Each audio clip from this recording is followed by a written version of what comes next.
2 mois plus tôt, Ravine plongea la seringue dans la dernière des 12 cartouches de verre qu'elle avait préparées pour la remplir de 5 millilitres de son sang. Ce rituel, elle l'accomplissait tous les dimanches soirs.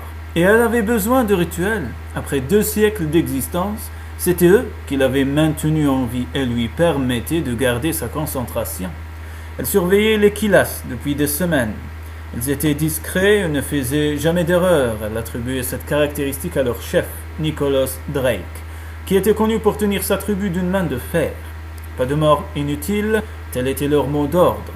Mais Ravine estimait que la mort d'un vampire n'était jamais une mort inutile.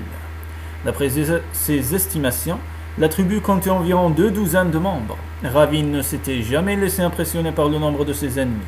Elle était une sorcière, tant qu'elle gardait un mur dans son dos et son arme à la main, aucun dans l'angle ne pourrait jamais l'approcher. Les vampires n'avaient le choix qu'entre courir ou prendre une balle de sang pour exploser en cendres. Pour sa part, elle préférait l'explosion à la course. Mais il pouvait toujours courir. Elle n'abandonnerait jamais son projet de les exterminer tous. C'était une promesse qu'elle avait faite à ses parents le soir de leur mort. Ravine chargea son revolver et le glissa dans l'étui qui pendait dans ses reins. Elle avait aussi une bague en argent fixée à sa cuisse, dont la pointe de verre était emplie de son sang. Elle portait des bottes de cuir par-dessus son pantalon ajusté, un t-shirt bleu et une veste en cuir également. Une grande croix en argent se balançait à son cou. Elle leva les bras pour attacher ses longs cheveux noirs avec un ruban. Enfin, elle enfila ses gants en les faisant claquer et ajustait les lunettes de sécurité qui la protégeaient des débris de vampires. Ce soir-là, rien, sauf le feu, n'aurait pu l'arrêter. Sa détermination se nourrissait de l'image indélébile de ses parents morts. Quel que soit le nombre des encoches que Ravine pouvait faire sur son arme, cette image ne s'effacerait jamais de son esprit. Et peu importait que cela fasse pencher son âme vers le côté obscur, pas une fois elle n'avait douté de la justesse de sa quête. Si elle l'avait fait, la vérité aurait peut-être été plus difficile à affronter qu'une tribu de vampires assoiffés de sang. Les loups-garous avaient envoyé un message pour prévenir qu'il n'y aurait pas de rencontre ce soir-là.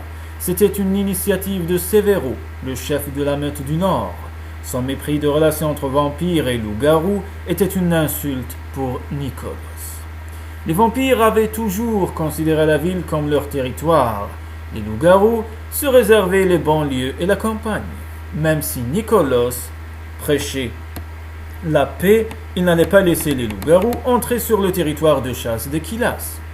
Nous n'avons qu'à le débusquer dans sa tanière, suggéra Trevin Stone, le bras droit de Nicholas. Est-ce que je rassemble les hommes? Non. Ils nous ont montré qu'ils avaient peur, ça suffira pour cette fois. Nicholas n'avait pas l'intention d'entraîner ses hommes dans une bataille inutile. Les loups-garous, en se retirant, leur avaient offert une victoire sans effusion de sang. Ils pouvaient sentir l'attention de Trevin, sans besoin de passer à l'action et d'affronter le danger. Trevin n'accepterait jamais tout à fait les principes pacifiques des Kilas. Mais Nicholas était certain qu'il faisait de son mieux. Depuis son arrivée dans la tribu, 3 ans plus tôt, il n'avait pas tué une seule fois pour se nourrir. Nicholas siffla pour rassembler les 9 vampires qui les avaient accompagnés, Trevin et lui. Les hommes se pressèrent en cercle au milieu de l'allée obscure pour recevoir les dernières instructions avant de se disperser. Il se rendit compte trop tard de son erreur et sentit son sang se figer à la première alerte. Sorcière! 2 de ces hommes disparurent dans une explosion de chair et de cendres. Leurs hurlements lui parurent presque irréels tant l'attaque était soudaine. Il ne pouvait s'agir que d'une vigilante armée de balles remplies de son sang, de cocktails de mort. La vipère, grogna Nicholas en essayant de repérer la direction de l'attaque. On se replie. Un autre camarade, un ami de 15 ans, explosa devant lui, l'éclaboussant de sa chair et de son sang. Ils étaient si facilement vaincus, comment arrêter cela? Trevin lui jeta un bref regard et disparut en un instant. En se retournant, Nicholas aperçut un éclair argenté dans une allée entre 2 bâtiments de briques, à une 50aine de pas. Elle restait dans l'ombre, sûre d'elle et insatiable. Il ne restait plus que 2 vampires à ses côtés. Pris de panique, ils coururent sans la voir vers la sorcière. Nicolas reçut Cory dans ses bras. Il avait été touché, mais étant un suppliant de la tribu, un mortel en quête d'immortalité, il ne disparaîtrait pas comme les autres dans une gerbe de cendres. Nicolas tira son corps mourant derrière une camionnette rouillée.